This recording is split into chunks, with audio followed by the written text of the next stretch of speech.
ويسر لي أمري واحلل عقدة من لساني يفقهوا قولي. وقال المؤلف رحمه الله تعالى: ونفعنا به وبعلومه في الدارين آمين. Alhamdulillah,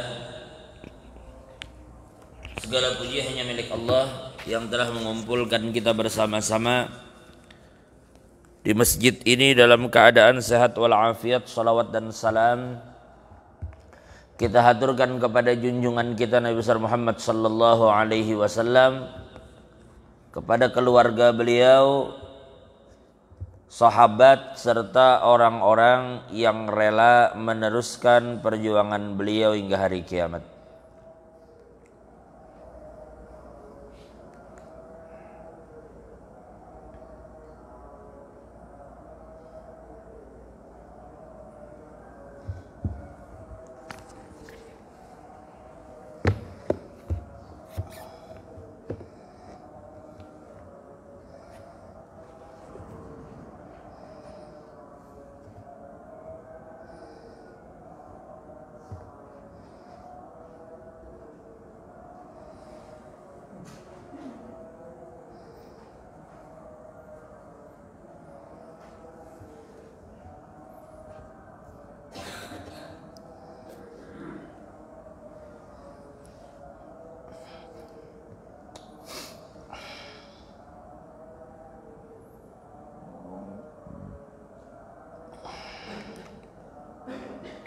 Alhamdulillah,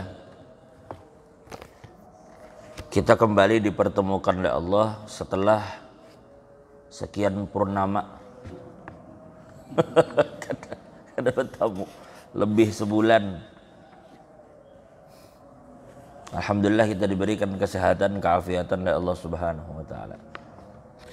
Mulai nang Samarinda zona habang sampai zona kuning, sampai alhamdulillah ini zona hijau.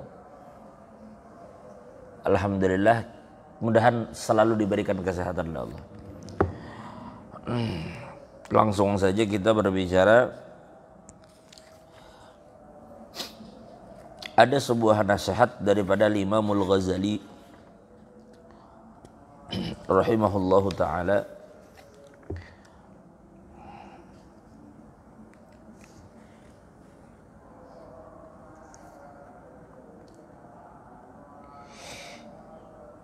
I'lam ayyuhal walad al-muhibb al-aziz,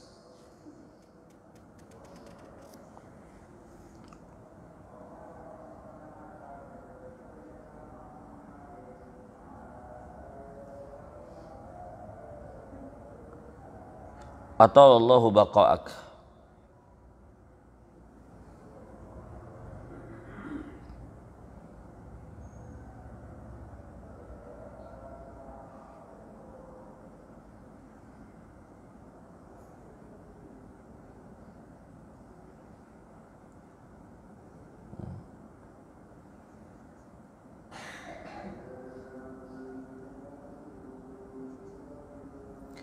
Ketahuilah olehmu, wahai anakku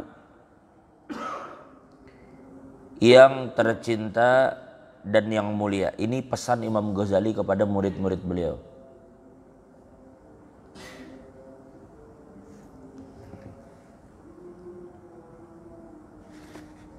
Allah.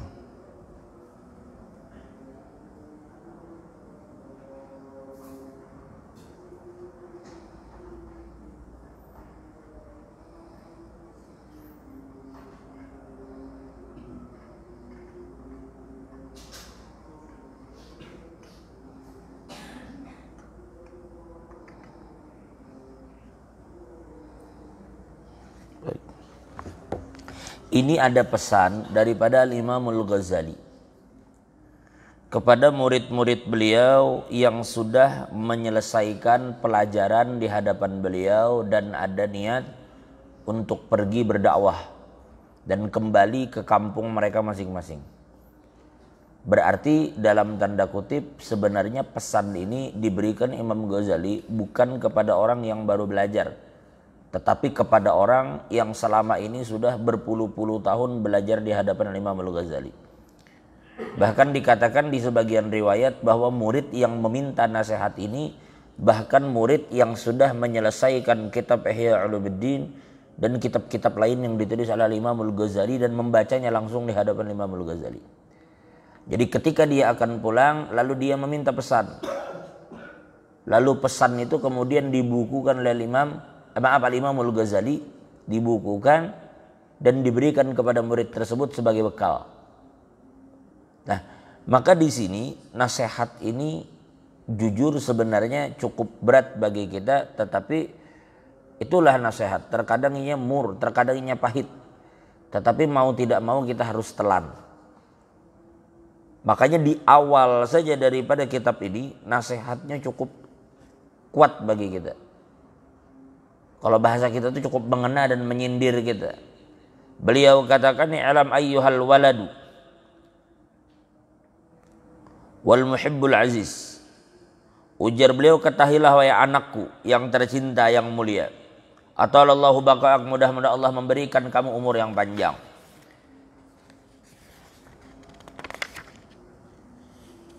Bi ta'atihi wa salaka bika sabila ahibbaih.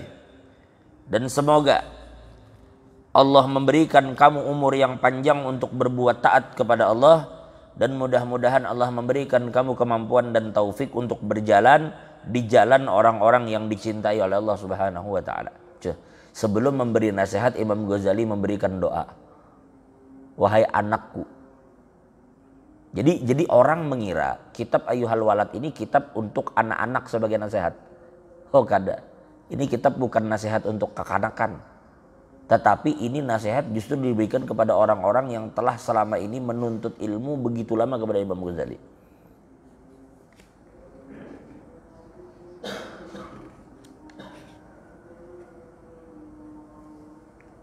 Jadi pertama beliau sapa muridnya dengan kalimat, ya ayyuhal waladu wal muhibbul aziz. Wahai anakku yang aku cintai dan anakku yang mulia. Semoga Allah memberikan kamu umur yang panjang di dalam ketaatan, dan semoga Allah memberikan kamu kemampuan untuk berjalan di jalan orang-orang yang Dia cintai. Mana yuk? Doa baru beliau memberi nasihat. Karena memang nasihat itu akan sangat cepat diterima apabila orang yang memberikan nasihat adalah orang yang kita cintai. Juga nasihat itu akan cepat masuk kepada seseorang ketika nasihat itu juga kita berikan kepada orang yang kita cintai. Jadi ada hubungan cinta antara yang memberi dan menerima nasihat. Maka ujar ulama, hubungan cinta inilah nanti yang memiliki kekuatan untuk mentransfer nasihat itu sehingga masuk ke dalam hati orang yang dinasihati. Kalau yang memberikan nasihat itu mungkin tidak memiliki cinta, memberikan nasihat lantaran emosi, maka boleh jadi nasihat itu masuk di telinga kanan dan keluar di telinga kiri. Terkadang kita melihat ada sementara ulama kita bila memberikan nasihat, kata-katanya kan cukup kalau sebagian orang menasehat itu diatur kalimat. Ini kadang beliau menasehat itu seadanya aja dengan kalimat yang sangat ringan. Bahkan kalimatnya tidak terstruktur dengan baik, tetapi pendengarnya mampu menerima itu dengan hatinya. Karena orang yang memberikan nasihat itu memberikan nasihat karena kecintaannya kepada orang yang ingin nasihat. Meskipun dalam tanda kutip orang ini berlaku salah, kita ingkari kesalahannya, tapi kita mencintai personalnya, maka kita nasihati untuk menyelamatkannya dari kesalahannya itu.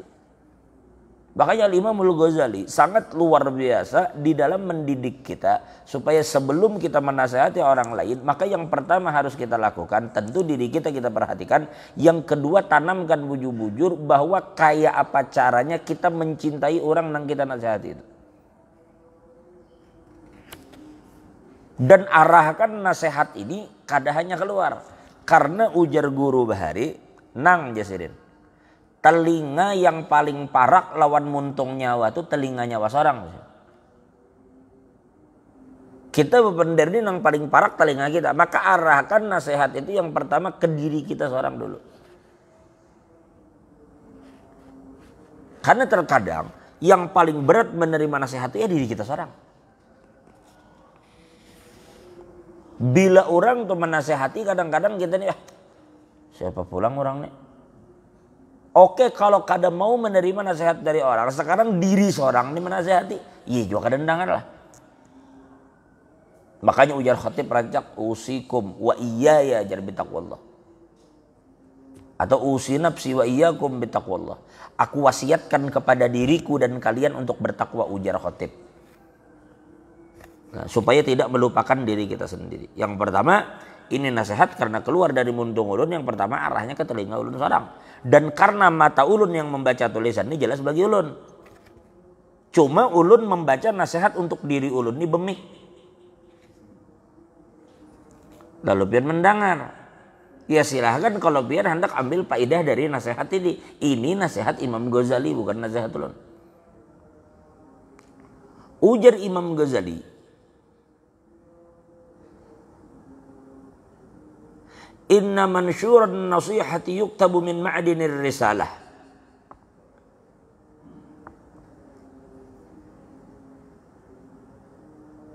In kana qad balaghaka nasihatun fa ayyu hajatin laka fi nasihati. Fa in lam tablugka fa qul li madza hasalta fi hadhihi as-sinin al-madiyah. Nah ini nih kalimat sindiran. Nah, coba Bapak pahami baik-baik. Jadi begini. Ibarat orang datang kepada gurunya. Guru nasihati pang ulun. Lalu gurunya berkata, "Nak, selama ini aku bila memberi nasihat jarsidin kepada orang, aku pasti akan mengutip ayat-ayat Al-Quran dan hadis-hadis Nabi." Kan kayak itu, kan mungkin kan menasihati orang itu kada ada dasar. Aku selama ini apabila memberikan nasihat, aku hanya meneruskan nasihat Allah dan nasihat Nabi. Maka ujar Sirin sekarang begini, nak, ini kan kitab-kitab sudah tersebar. Kalau bahasa bebas kita nih lah, Imam Bukhari sudah menulis kitab, Imam Muslim sudah menulis kitab, Ibnu Majah menulis kitab, Abu Dawud menulis kitab, An-Nasai menulis kitab. Siapa lagi? At-Tirmidzi menulis kitab. Itu kalau kutubus sittah. Al-Muwatta ditulis Imam Malik. Ad-Darimi ditulis Imam Darimi, Sunan Ad-Darimi. Musnad Imam Ahmad ibn Hanbal. Ada 9 kitab induk pulang. Ini jarsidin kitab. Agar sejauh-jauh. Anggap ini Sahih Bukhari. Kan tahu bila ditanya kitab hadis apa sih yang paling sahih, maka dengan tegas kita katakan Sahih Bukhari. Maka guru tuh seakan-akan menyindir. Jar guru, ikam nakai minta kalau nasihat lawan aku. Ujar Sirin, ikam sudah kalau membaca Sahih Bukhari. Di dalam Sahih Bukhari itu kan sudah banyak nasihat Nabi. Kalau Nabi sudah memberi nasihat, apalagi Sirin gunanya aku menambahi? Itu sebenarnya pancingan. Tentunya kita butuh nasihat siapapun. Tapi ini memancing murid. Mendidik murid. Ujar Sirin, nak, ini kan kitab para imam sudah ditulis. Sudah ada nasihat dari mereka. Dari mereka sudah ada nasihat, maka kada perlu lagi sini ke nasihatku. Ikam sudah baca juga kalau kitabnya. Lalu dijawab oleh murid. Ujar murid, belum guru ulun baca. Belum ulun baca. Di sini memang ditunggu oleh Imam Ghazali. Belum ulun baca guru. Begitu mendengar ibarat si murid menjawab belum ulun baca, langsung dibalik oleh Imam Ghazali. Ujar Sirin, kalau memang itu nasihat belum kamu baca, ujar Sirin, kemana kamu menghabiskan umur selama ini?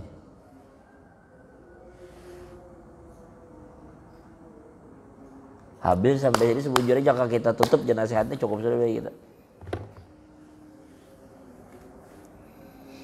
Ya Allah. Ini sebenarnya murid yang datang bukan kada membaca banyak. Tapi tulisan ini seakan-akan ini yang minta nasihat Imam Ghazali tulis. Tapi arah nasihat ini kepada siapapun yang membaca apa yang beliau tulis ini. Kalau menurut murid yang datang itu alim luar biasa. Tapi seakan-akan ini sindiran bagi kita. Kamu kan minta nasihat lawan aku.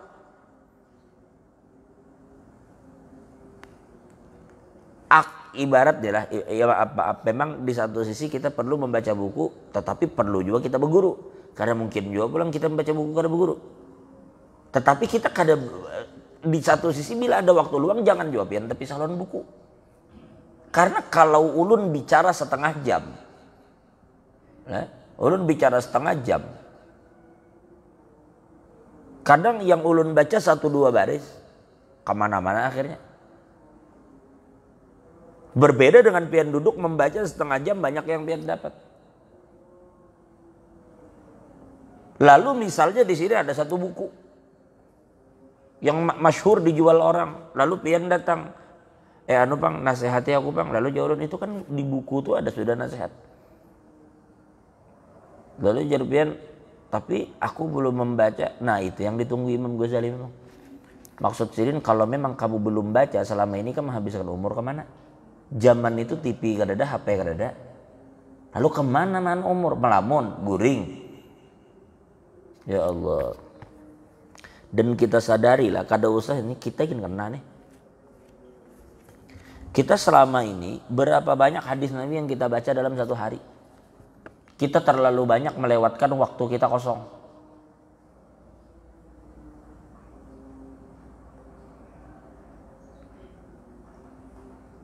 Jelas ini kira-kira lah? Jelas kira-kira lah? Ulun ulang. Ada murid bertanya kepada gurunya, guru beri ulun nasihat, meminta. Ujar gurunya, nak, ketika Nabi sudah memberikan nasihat, cukup sudah nasihat Nabi, kada perlu lagi aku memberi nasihat. Jaka ibarat di Bang Dian nih, dudukan lawan guru Jamal berdua. Lalu ada orang datang meminta nasihat, guru Jamal beli urun nasihat, dinasihati. Bang Dian nambahi. Rasanya kada perlu lagi.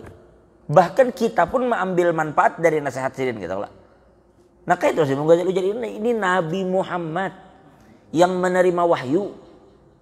Beliau sudah memberi nasihat. Ini nih diambil dipakai. Ada urusan apa lagi? Aku ini paling mau ulangi nasihat Nabi tadi. Kan kamu sudah baca seorang nasihat Nabi apa? Gawi gitu dah. Lalu dijawabnya belum ulun baca guru. Jadi Sirin mun ikam belum baca nasihat Nabi kemana ikam pakai umur selama ini? Ya Allah. Lalu nasihat ini disambung dengan nasihat kedua. Berkait. Karena boleh jadi selama ini kita banyak memakai umur untuk perkara yang sia-sia. Ini aja benda ini tipis ya luar biasa nih. Handphone ini tipis. Tetapi dengan mengikuti handphone ini, wah kawan kita banyak, grup banyak, kebanyakan grup SMA, grup SMP, karena grup kelas pulang. Bahari ada grup SMA ini angkatan sekian, ada. Karena ini kelasnya kelas berapa? Kelas 3 3 IPS. Ada pulang grupnya. Karena kelas 3 IPS itu ada gengnya, itu pulang khusus grup, ada pulang. Belum grup kampung. Belum grup alumni silat bahari. Belum banyak mana. Nah kayaknya tuh macam-macam pesan, ada video masuk, ada gambar masuk, ada apa tuh tulisan masuk. Yang belum tentu itu penting, boleh jadi penting, tapi kebanyakannya banyak yang kada penting juga. Duduk melihati sebiji-sebiji dibuka, kada terasa setengah jam. Seandainya itu digunakan pian membaca buku, banyak nang pian dapat. Orang kada menulis yang sia-sia di buku ini. Orang menulis itu ilmu di buku ini. Pengetahuan yang orang tulis di buku. Kecuali pian gunakan handphone untuk membaca ilmu-ilmu, kada apa-apa aja. Bagus lagi nih, mudah pian mencari buku-buku di sini. Kalau memang digunakan untuk itu. Lalu disambung oleh, kalau selama ini kita harusnya ini buku, nah misalnya di rumah kita ada buku agama ditinggali kuitan tipis, kada tak baca, kemana menghabiskan waktu selama ini? Ulun pernah keceritakan, oh belum kayaknya, ya iyalah belum, orang 2 bulan lebih kita kada tetamu. Ulun datang ke salah seorang dokter, salah satu dokter THT. Samarinda ini ada satu dokter, termasuk dokter ini pintar.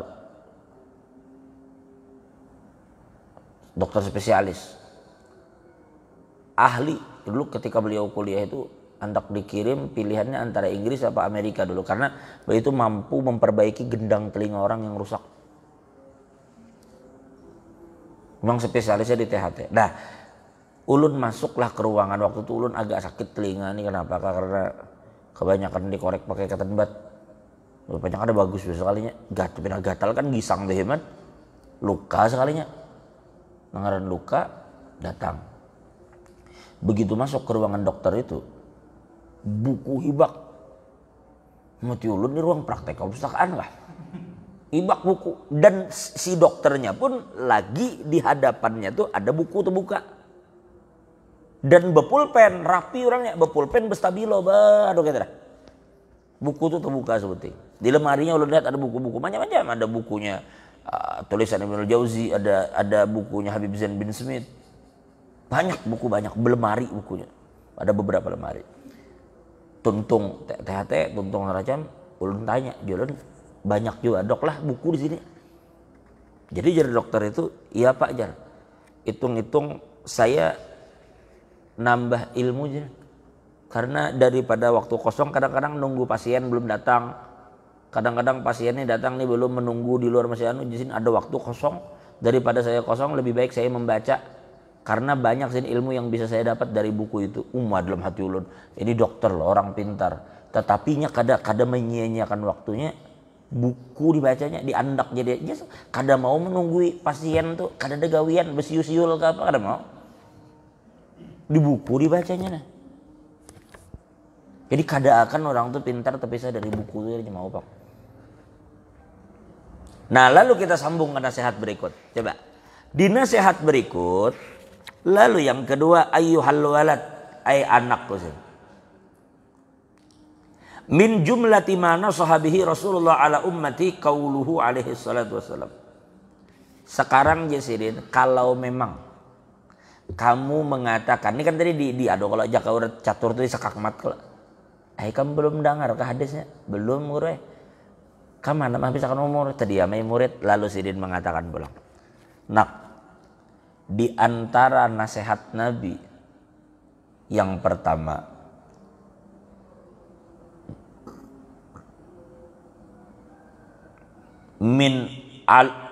alamatu i'radillah 'anil 'abdi ishtighaluhu bima la ya'ni. Ujar Allah, nak, Nabi memberi pesan di antara tanda bahwa Allah berpaling dari seseorang adalah Allah akan menyibukkan orang itu dengan perkara yang kada bermanfaat. Tanda Allah berpaling dari orang itu. Kan ada orang yang memang Allah tarik untuk selalu berzikir menyebut nama Allah. Dia ini jangan di masjid meninjau. Lalu orang mengatakan tuh jangan di masjid meninjau, ada pengajian, ada orang berzikir. Ayo kita datang ke taman surga. Bukan karena masjid. Masjid ini jelas sudah Baitullah. Tapi zikirnya, zikir itu kan identik dengan tahlil. Termasuk ilmu, termasuk salawat. Mengisi waktu dengan membaca Al-Quran. Itu bagian dari sekian luasnya makna zikir. Tiba-tiba kira Bang Dion ini di kantornya sana mengundang orang untuk berzikiran misalnya. Ada nasihat-nasihat ilmu disampaikan. Maka dengan zikir dan ilmu itu, maka kantor tuh disulap jadi taman surga. Tuh polisi misalnya Polres mengundang masyarakat misalnya setelah selesai corona syukuran. Berzikir bersama, berdoa, diperdengarkan tausiah ilmu dari para ulama di halaman Polres. Maka saat itu halaman Polres itu berubah disulap menjadi taman surga. Karena Nabi bersabda, ujar Nabi, idza marartum bi riyadil jannati farta'u. Apabila kalian lewat di taman surga, maka duduklah, singgahlah, nikmatilah taman itu. Lalu sahabat bertanya, wa ma riyadul jannah, apa itu taman surga? Nang kami harus singgah, nang kami harus menikmatinya. Dijawab oleh Nabi, majlis dzikir, yaitu majlis yang di dalamnya orang-orang berzikir kepada Allah. Artinya majlis, tempat apapun, selama orang di sana berzikir, itu jadi taman surga tuh. Hebat, zikir itu bisa merubah tempat biasa jadi luar biasa. Kayak itu rumah pian, dibawa berzikir jadi taman surga rumah. Ketika pian berzikir tuh pulang, maka di saat itu man zakarani fi mala'in zakartuhu fi mala'in khair min mala'ih. Apabila seorang hamba menyebut namaku, ujar Allah, di satu kelompok, dipujinya nama Allah di kelompok nang berapa sih orang ini? Maka di saat yang sama Allah pun sedang menyebut dan membanggakan namanya di hadapan malaikat. Berarti dalam tanda kutip, ketika kita berzikir, itu ketika itu Allah sedang memuliakan kita. Allah kan yang berikan taufik sehingga kita mau berzikir. Berarti Allah ingin memuliakan hambanya dengan zikir tadi. Dengan ini mengingat Allah, Allah ingat aja. Tetapi tanda Allah berpaling dari seorang hamba. Orang nyaman-nyaman ben berpaling. Kita bepandiran. Ada orang nang pian sayangi. Begitu pian beparak inya berpaling. Kayak apa menurut pian? Kada usah kayak itu, kita begawi. Ada bos kepala dinas atau apa. Kita hanya beparak berjauhnya. Berpaling dari kita. Rasanya warna hati. Nah dijar Nabi, tanda Allah berpaling dari seorang hamba adalah Allah akan sibukkan dia dengan perkara yang kada bermanfaat. Sekarang timbang-timbang aja diri kita. Kemana banyak habisnya waktu kita? Bermanfaat ke kada? Kalau ternyata banyak yang kada bermanfaat juga, maka angkat tangan bujur-bujur. Meminta kepada Allah, mudah-mudahan Allah memberikan taufik untuk kita. Pada akhirnya pertolongan Allah. Yang kedua, bermujahadalah, bersungguh-sungguhlah. Tunjukkan kesungguhan kita untuk mau menggunakan waktu mencari ridha Allah. Lalu kebalikannya pulang. Wa min alamati taufiqillahi 'alal 'abd ishtighaluhu bima yurdih. Ay ayyushghilahu bima yurdih. Di antara tanda bahwa orang itu telah mendapat taufik dari Allah adalah Allah pasti akan menyibukkan orang itu dengan segala macam perbuatan yang akan membuat Allah ridho lawannya. Jadi dasar pertolongan Tuhan. Mudahan Allah memberikan taufik kepada kita.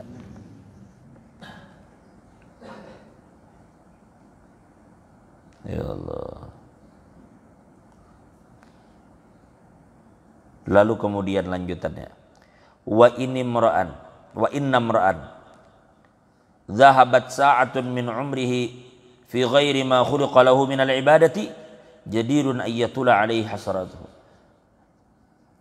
Apabila ada orang yang 1 jam saja, atau katakan semenit saja, atau lebih singkat lagi, ada yang terlewat dari umurnya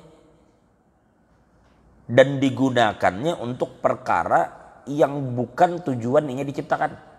Kan sudah dipadahkan dalam Al-Quran. Wa ma khalaqtul jinna wal insa illa liya'budun. Ternyata tidak untuk itunya menggunakan umur. Malah untuk yang lain.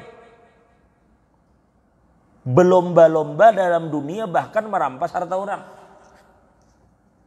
Maka orang ini akan menyesal luar biasa kena di hari kiamat.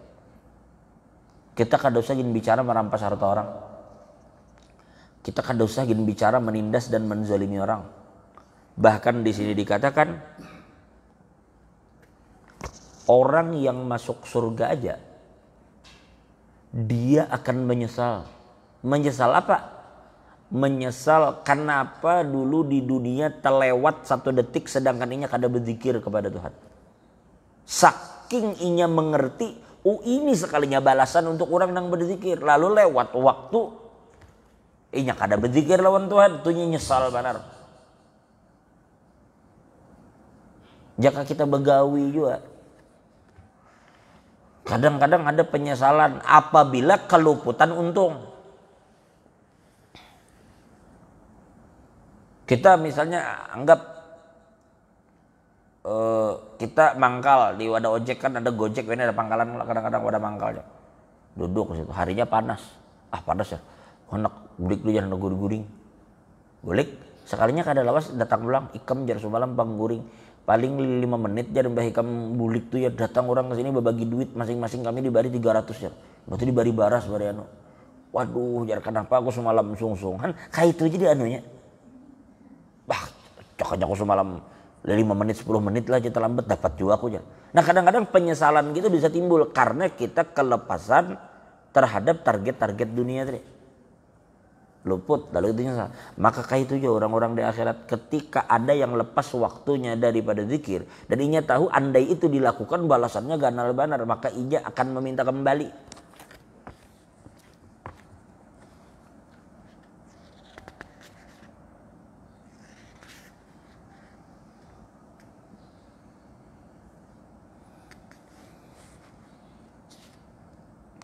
Wa man jawazal arba'in walam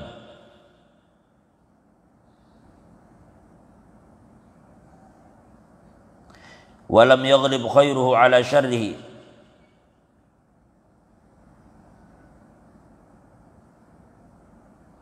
falyatajahhaz ilan nar. Barang siapa yang umurnya telah mencapai 40 tahun tetapi ternyata kebaikannya masih tidak bisa mengalahkan keburukan. Masih aja lagi umur 40 tahun tetapi kada berpikir panjang apabila hendak melakukan perkara-perkara maksiat. Bahkan kebanyakan waktunya tenggelam dalam maksiat. 40 padahal sudah umur. Falyatajahhaz ilan nar, maka siapkanlah tempatnya di neraka. Bersiap-siaplah untuk masuk di neraka.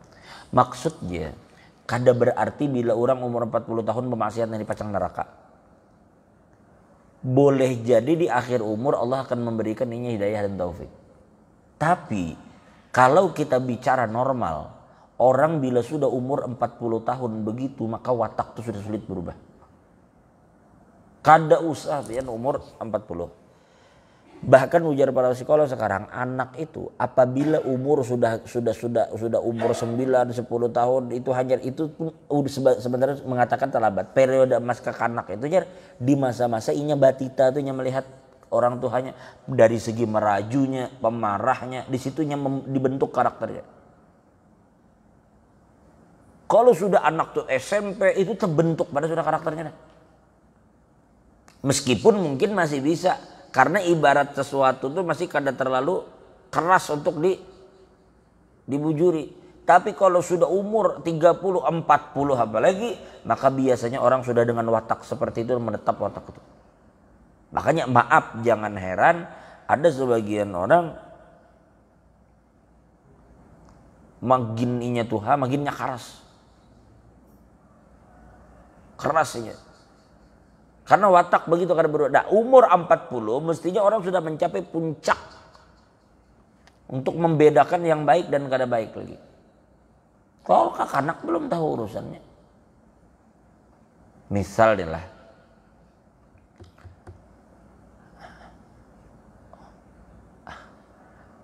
Bang Dion bari ketujuh lah nonton Doraemon bari.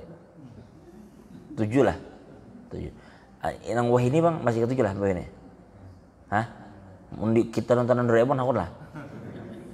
Apa aja nonton Doraemon karena ada manfaatnya. Nah, kita karena ada manfaat jadi kita karena itu tontonan kekanakan. Bagi kita yang sudah tua kada bermanfaat. Tapi sebenarnya kita pun banyak juga nonton kada bermanfaat. Cuman yang kada bermanfaatnya ini diganti sedikit versinya versi tua. Nang ini kada bermanfaat versi kekanak, nang ini kada bermanfaat versi orang tua. Ya kita ya nonton Doraemon, kada manfaat habis waktu ya. Seorang maka nang ditonton juga menghabisi waktu juga.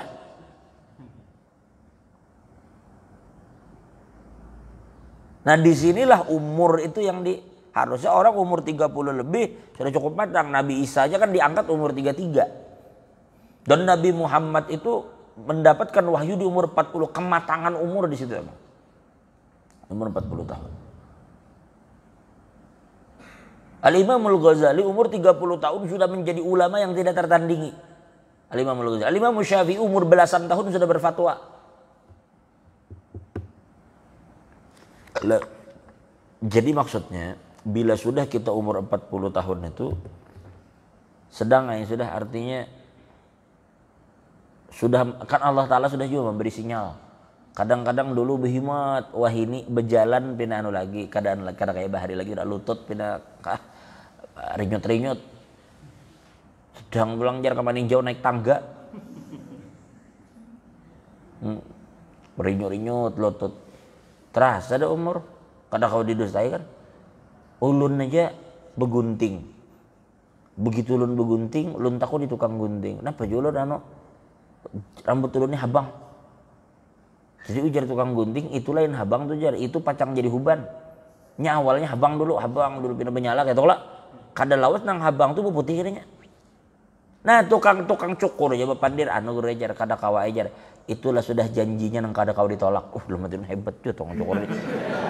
Bujur juga ini itu jadinya kada kawa ditolak. Kehendak kita tuh hirang terus. Kalau kehendak kita nih gagah terus, hirang terus. Kalau perlu kulit nih jangan sampai keriput. Kehendak kita kayak itu. Tapi kada kawa, rambut seorang nang ada di awak seorang aja ditahan jangan putih kada kawa. Kulitnya jakanya kawa kencang terus kada kawa. Atau tangan tegap terus kada kawa. Pada akhirnya terturun juga. Nang orang nang biasa fitness saja meski ada karena perubahan. Nah, kada kawa ditolak. Nah, umur tuh memperingatkan kita. Tambah pulang dulu boleh jadi orang meninggal tuh karena tuha dulu. Wah ini kada lagi. Kada mesti tuha juga meninggal berdahulu. Bisa juga yang anom berdudi. Kada harus nang tuha berdahulu, ya. Jadi ya mudah-mudahan kalau Allah panggil kita, mudahan Allah panggil kita dalam keadaan husnul khatimah. Makanya kadang-kadang harus jakanya mau tuh nukar meja, nang halus kah? Atau kalau biar ngalih duduk di lantai, nukar kursi, nukar wah ini rehal nang tinggi ada. Ada orang penjual di Informa, ada di S Hardware apa tuh nang apa sih? Iya kayak S Hardware kah? Nang S Hardware ada Informa ada. Ada orang penjual jaka kita duduknya di kursi, kayaknya ada rehal hirang. Rehal hirang tuh tinggi bebatis kayak tuh tongkat gitu. Batu kayaknya anunya ini kawa di mereng kayak ini, kawa diolah rata. Jadi kalau kita sambil duduk membaca Quran pas pada itu. Jadi rehalnya. Andak di kamar. Di mana wadah pian rancak ba ada tuh di mana? Karena kamar ba AC dingin, terancak di kamar. Nah, andak di kamar. Jadi ada waktu tuh duduk-duduk 5 menit barang mengaji gitu. Atau di kalau orang bahari almarhum Nini di wadah sembahyang tuh orang bahari itu ada wadah khusus. Orang bahari itu wadah khusus sembahyang tuh ada disiapkan di rumah. Di situ diandak Quran rehal. Jadi imbah tuntung sedang sembahyang bewirid berzikir mengaji kada terganggu karena ruangan beribadah khusus ada.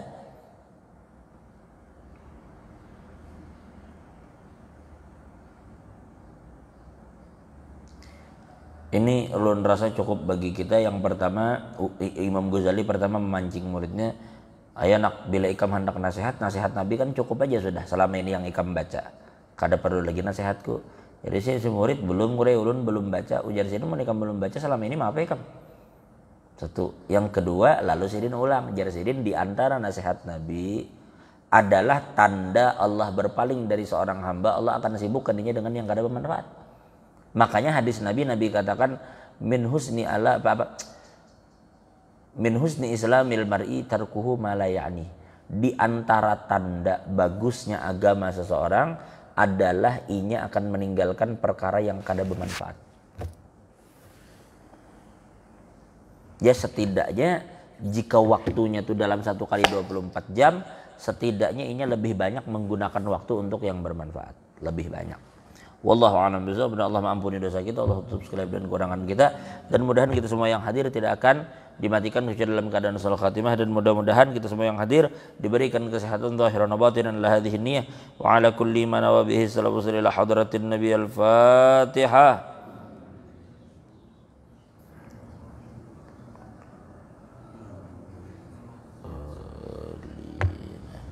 Amin ya Allah ya rabbal alamin. Alhamdulillah rabbil alamin. Wassalatu wassalamu ala asyrafil mursalin سيدنا محمد وعلى آله اللهم استر عيوبنا وعيوب معلمنا ولا تزد بركات علوم منا اللهم اجعل جمعنا جمعا مرحوما وتفرقنا من بعده تفرقا معصوما ولا تجعل فينا ولا منا ولا معنا شكيا ولا محروما ربنا آتنا في الدنيا حسنة وفي الآخرة حسنة وقنا عذاب النار صلى الله على سيدنا محمد وعلى آل سيدنا محمد والحمد لله رب العالمين تقبل الله منكم